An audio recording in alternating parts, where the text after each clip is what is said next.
Falahi stock market analysis में आपका स्वागत है दोस्तों। आज हम देखने वाले हैं थिंकिंग स्टॉक जो है क्या ईएसएम स्टेज 2 से बाहर आया है या नहीं, क्या इसे अभी तक ईएसएम स्टेज 2 में पड़ा हुआ है नहीं, तो वो भी देखने की कोशिश करेंगे।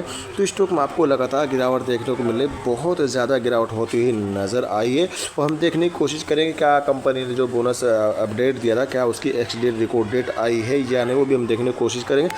तो स्टॉक में लगातार गिरावट जारी है और ये गिरावट आपको जारी रहती हुई नज़र आ सकती है। कोई अभी तक संभावना ऐसी नहीं है कि स्टॉक का लेवल से टूटता हुआ नज़र आए। हाँ, टूटता हुआ नज़र आएगा जब स्टॉक ईएसएम स्टेज 1 से या 2 में था, अगर 2 से बाहर आ जाए यानी ईएसएम से बाहर होना चाहिए, उसके बाद में कुछ अच्छी संभावना बन सकती है दोस्तों। ठीक है, बाकी चलते हैं आगे का अपडेट देखते हैं। बस वीडियो को लाइक कर चैनल को ज़रूर सब्सक्राइब कर दीजिएगा दोस्त। थैंक।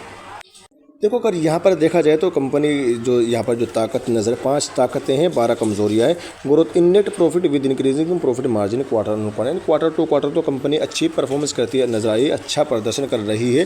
ठीक है, यहाँ तक तो ठीक है, लेकिन 12 कमजोरियाँ हैं। 12 कमजोरियाँ क्यों है? नया न्यू 52 वीक लो लगाया है इसने, यानी नया हर रोज़ नया 52 वीक लो हिट कर रहा है, हर रोज़ नया 52 वीक लो बना रहा है, तो थोड़ी सी दिक्कत तो रहेगी दोस्तों। ठीक है, तो बड़ा पैसा इसमें फंसा हुआ है, काफ़ी ऊपर से स्टॉक गिरता हुआ नजर आ रहा है। अब तो क्या होने वाला है इसमें दोस्तों। ठीक है, स्टॉक की कंडीशन अगर देखा जाए साल दर साल के हिसाब से हमें 2023 के मुकाबले में रिवेन्यू हमें घटता हुआ नजर आया है। नेट प्रॉफिट की अगर बात करें, नेट प्रॉफिट में भी हमें 2023 के मुकाबले में 2024 में कम होता हुआ नजर आया है। ईपीएस की अगर बात करें, ईपीएस में भी हमें 2023 के मुकाबले में 2024 में गिरावट देखने को मिली है।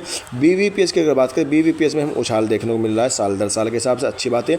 आरओ या रिटर्न ऑन इक्विटी की अगर बात की जाए साल दर साल के हिसाब से हमें इसमें भी गिरावट देखने को मिल रही है। लगातार 2 से 3 साल से लगातार आरओई रिटर्न ऑन इक्विटी में गिरावट देखने को मिल रही है, तो जाहिर सी बात है थोड़ा सा तो बर्दाश्त करना पड़ेगा।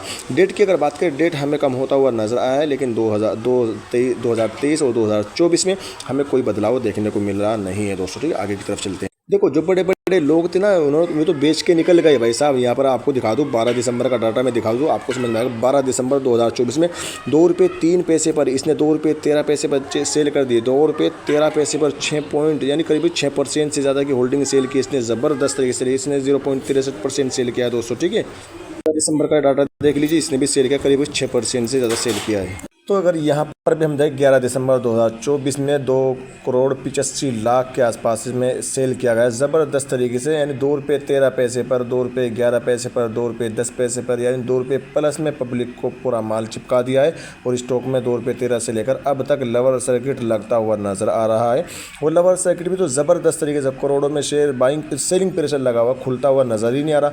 ईएसएम स्टेज 2 में स्टॉक पड़ा हुआ था, देखेंगे ईएसएम 2 से बाहर निकला या नहीं निकला, वो भी हम देखेंगे दोस्तों। ठीक है, उससे पहले पब्लिक की होल्डिंग कितनी उस पर नज़र डाल लेती हैं। आज पहली गड़बड़ तो प्रमोटर इसके अंदर नहीं है। जिस स्टॉक में प्रमोटर नहीं होते ना, उस स्टॉक का गेम जरूर बचता है। मैंने अक्सर देखा है, याद रखना इस चीज़ का, ये पॉइंट हमेशा याद रखना। जिस स्टॉक में प्रमोटर की होल्डिंग नहीं होगी उस स्टॉक में बड़ा गेम होता है दोस्तों। ठीक है, बड़ा यानी उसमें स्टॉक फंसते, बहुत ज़्यादा फंसते हैं लोग, उसमें ज़्यादा ट्रेप होते थे दोस्तों। ठीक है, एफआईज की होल्डिंग देखने को मिल जाएगी करीब 2.5% के आसपास। क्या पता है एफआईज यही जाके हो सकता है, प्रमोटर ही जाके बाहर बैठे हो, नई कंपनी खोल के बैठे हो दुबई में, और क्या नाम रहेगा एफआईज की शक्ल में वहाँ से इन्वेस्ट कर लो, ऐसा होता है, कर सकते हैं बिल्कुल। ठीक है, और अगर अदर की होल्डिंग देखें 0.02% की है दोस्तों। ठीक है, पब्लिक की होल्डिंग 97% से ज़्यादा है, पब्लिक के बाद ज़्यादा माल है। लेकिन बस थोड़ा सा एफआईज की होल्डिंग को देखकर थोड़ा सा सुकून सा मिल जाता है, हल्का सा बस थोड़ा सा सांस लेनी, यानी ऑक्सीजन का काम कर जाता है। बस इतना तो फ़र्क पड़ता है कि बस एफआईज की होल्डिंग को देखकर ऑक्सीजन का काम कर जाता है। डीआईज की अगर बात करें, डीआईज की होल्डिंग नहीं, पब्लिक की होल्डिंग हमें लगातार 97% से ज़्यादा की देखने को मिल रही है। ठीक है, बाकी देखते हैं इसका ईएसएम स्टेज से बाहर निकला है या नहीं, उस पर चलते हैं सीधे बिना किसी तरीके दोस्तों। बस वीडियो को लाइक कर दीजिए, चैनल को सब्सक्राइब। जी हाँ, अगर देखा जाए तो स्टॉक अभी तक आपको ईएसएम स्टेज 1 में ही देखने को मिल रहा है। अगर स्टॉक ईएसएम स्टेज 1 से बाहर हो जाता है, नॉर्मल ट्रेडिंग पर आ जाता है, ईएसएम से बाहर होने के बाद में कुछ राहत भरी आप सांस ले सकते हैं दोस्तों। ठीक है, कोई ज़्यादा दिक्कत नहीं। लेकिन अभी तक बोनस भी अनाउंसमेंट नहीं किया, डिविडेंड तो उसने दिया ही नहीं। डिविडेंड और बोनस के चक्कर में पब्लिक इसके पीछे पागल हो गई, पागल भाई। डिविडेंड भी देगा, छोटा सा स्टॉक है, ₹2 का स्टॉक है, हो सकता है 20 पैसे का डिविडेंड देते, 50 पैसे का देते, ये सब अन्य आंकड़े लगा के रखो दिमाग में खेलने पर थोड़ा सा प्रॉफिट हो जाएगा आपको, ठीक है। वे आंकड़े दिमाग में लगा लेने से कुछ प्रॉफिट नहीं होता दोस्तों, ठीक है। तो जाहिर सी बात है, अगर इस तरह के कोई स्टॉक आपको अनाउंसमेंट करता है बोनस और डिविडेंड के चक्कर में आके आप उसमें फंस सकते हैं, ट्रैप हो सकते हैं। पेनी स्टॉक जो होते हैं इसीलिए कहा जाता है, इनमें थोड़ा सा आपको दर्द ज़रूर होता हुआ नजर आ सकता है। तो ये स्टेज 1 से जब तक बाहर नहीं आएगा, जब तक हमें कुछ अच्छी रात भरी खबर देखने को नहीं मिलेगी, इसी तरीके से लेवल सर्किट देखने को मिल सकता है। और हाँ, अगर इस ESM से बाहर निकलने के बाद में बोनस अनाउंसमेंट कर दे, उसके बाद में जब इसमें सर्किट लगा, देखो ये तो क्लियर है, इसमें जब सर्किट लगेगा, पर सर्किट की जब रैली लगेगी तो इसी तरीके से स्टॉक आपको भागता हुआ भी नजर आएगा, आपको अवरेज करने का भी मौका नहीं देगा। याद रखना, इस चीज़ को लिख लेना, कितनी कोशिश कर लेना अवरेज भी नहीं कर पाओगे दोस्तों, ठीक है। बस जब तक गिर रहा है, जब भागेगा तो उसी तरीके से भागता हुआ नजर आ सकता है। ये मेरी संभावना है, बाकी खुद की रिसर्च कर लीजिए, बाय सेल करने की रिकमेंडेशन नहीं है, एक अपडेटेड वीडियो नॉलेज के लिए। बाकी मैं आपको नीचे दिखा दूँ मैं कुछ अपडेट आया नहीं आया, कंपनी की तरफ से कुछ अनाउंसमेंट हुआ नहीं हुआ, ठीक है, कुछ नई चीज़ आई है कि नहीं आई है। जी हाँ, अगर देखा है तो यहाँ पर 13 तारीख कोई जो रिपोर्ट आई थी वही है, वो उसके अलावा तो कुछ और यानी कुछ ऐसी अपडेट नहीं है, कंपनी की तरफ से कुछ ऐसा अपडेट नहीं आ रहा है निकल के जिससे इस स्टॉक का लेवल सर्किट टूटता हुआ नजर आए, कुछ राहत भरी सांस लेने को मिले। कोई ऐसा अपडेट हमें अभी तक आता हुआ नज़र नहीं आए। हम तो इसमें कुछ भी हो जाए, अगर कंपनी की तरफ से कुछ अपडेट आता है तो ऐसा अपडेट आए जिस अपडेट के आने से इस स्टॉक का लेवल सर्किट टूट जाए, वो पब्लिक का पैसा जो इसमें फंसा हुआ वो निकल जाए, थोड़ा बहुत पब्लिक का पैसा बन जाए। थोड़ा सा यहाँ इस तरफ ध्यान देना चाहिए, इस तरह का गेम नहीं करना चाहिए, ऊपर ले जाकर भाई साहब ऊपर ला के क्या नाम है आसमान पे सेल बाय करवा कर ज़मीन पे ला के पटक दिया, इस तरह नहीं होना चाहिए। पब्लिक को ट्रैप नहीं करना चाहिए भाई, ठीक है। बड़ी मेहनत से पैसा कमाते लोग हैं, उनके पैसे का ख्याल करना चाहिए। और मैं थोड़ा सा पब्लिक रिटेल इन्वेस्टर भी कहना चाहूँगा, ऐसे स्टॉक से दूरी बना के रखें।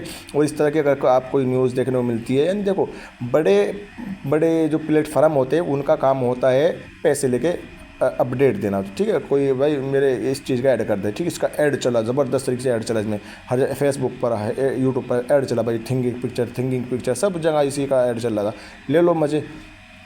ऐड आपको एक चीज़ बताओ, जब कोई किसी चीज़ का ऐड करता है, कोई किसी चीज़ का ऐड करता है तो उसका पैसा मिलता है नहीं, करोड़ों रुपए कंपनी देती है ऐड करने वालों को। आपको मालूम है, कोई हीरो किसी कंपनी का एडवर्टाइज करता है तो कितना उसको फीस देनी पड़ती है, कंपनी देती है। लेकिन वो सारा पैसा किससे वसूल करती है? वो सारा पैसा किससे वसूल करती है? पब्लिक से वसूल करती नहीं करती कंपनी। तो वही तरीका यहाँ देखने को मिला है। तो थोड़ी सी दूरी बना के रखें इस स्टॉक से। कभी भी अगर आपको भविष्य में आइंदा इस तरह के स्टॉक नज़र आए कि बोनस स्प्लिट अनाउंसमेंट कर दिया, फला तारीख को मिलेगा, तो उस चक्कर में आप खरीद लेते हैं और फिर उसमें एक झटके में लेवल सर्किट लग जाता है, फिर बेच नहीं पाते, तो दिक्कतें बहुत होती है दोस्तों। पैसा बड़ी मेहनत से कमाया जाता है, ऐसा वैसा पैसा नहीं कमाया जाता दोस्तों, ठीक है।